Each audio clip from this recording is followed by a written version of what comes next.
He wasn't born to rule. He was born to serve. Yet in a time when kings wore crowns of gold, he wore one of blood and fear. This is the story of Cardinal Armand-Jean du Plessis de Richelieu, the man who learned that the most dangerous weapon isn't the sword, it's the mind. France in the early 1600s was a kingdom on fire. The nobles were too rich. The church was too powerful. The king, Louis XIII, was too young. Every duke, every bishop, every province acted like its own kingdom. The throne of France had power in name only. And then came Richelieu, a man of the cloth with the soul of a general. He had one vision. France must belong to the king, and the king must belong to him. Richelieu started as a bishop, small, quiet, clever. He flattered the Queen Mother, served the crown faithfully, and studied his enemies silently. When others fought for thrones, Richelieu fought for influence. By 1624, he had become the king's chief minister, the second most powerful man in France. But in truth, he was the first. Richelieu knew the secret of kingship. Power depends on perception.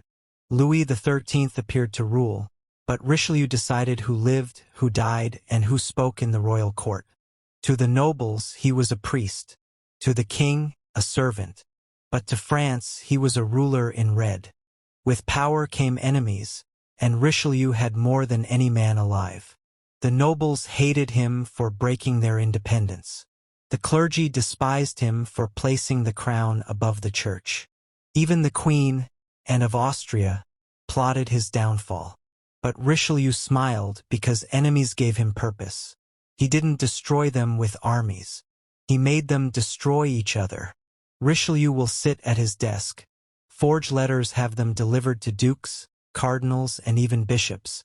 Those men, after reading his forged letters, start thinking the other betrayed them there by causing conflicts in their camps.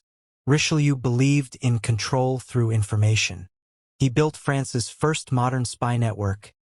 Agents, priests, and courtiers who reported every whisper. He knew every plot before it began. And when he discovered treachery, he never shouted. He smiled and waited. Why execute your enemies when you can make them execute each other? That was Richelieu's genius. He didn't need to kill rebellion, he let it kill itself. It was 1627. France was divided not just by politics but by faith. The Protestants of La Rochelle had defied the king.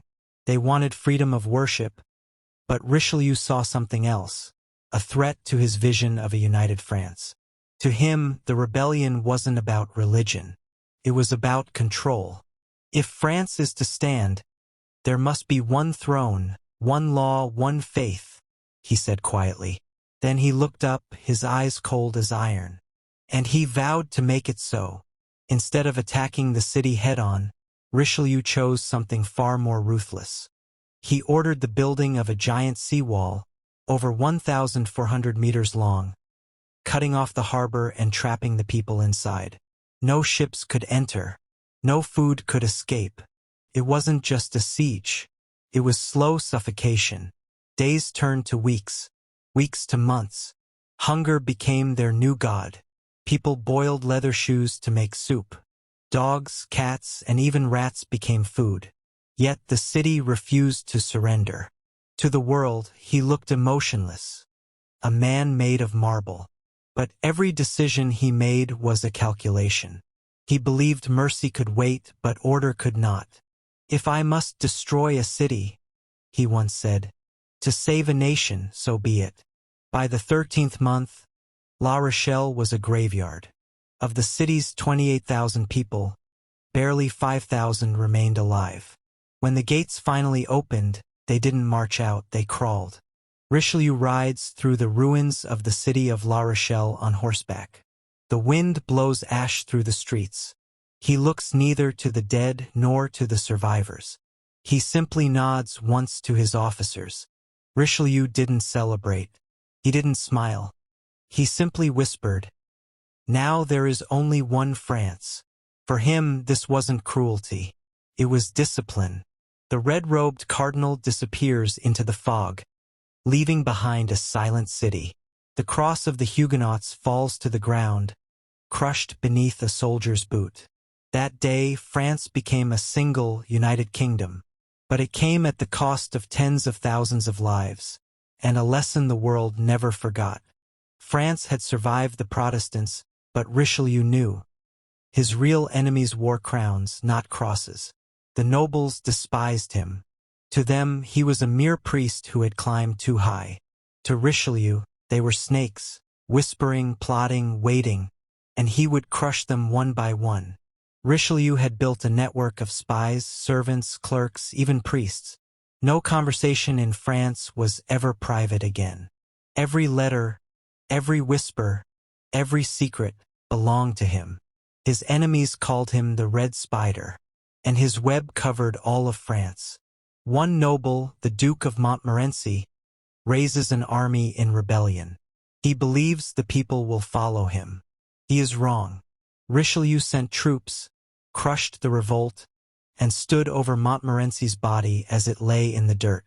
The message was clear: defy me, and France herself will bury you. In the royal court, young King Louis XIII signs decree after decree, each one written by Richelieu's hand.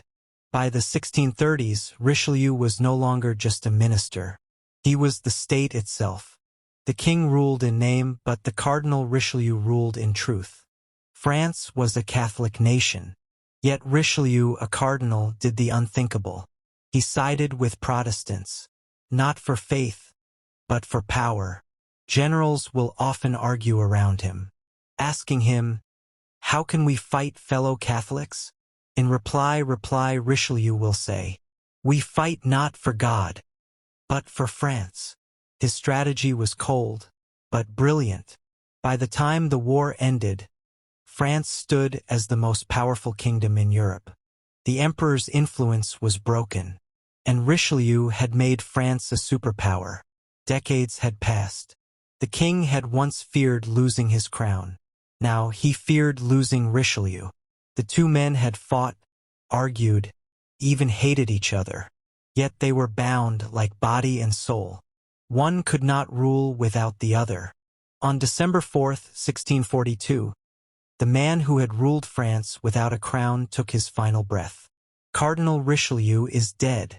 The court held its breath too. Some whispered prayers. Others whispered relief.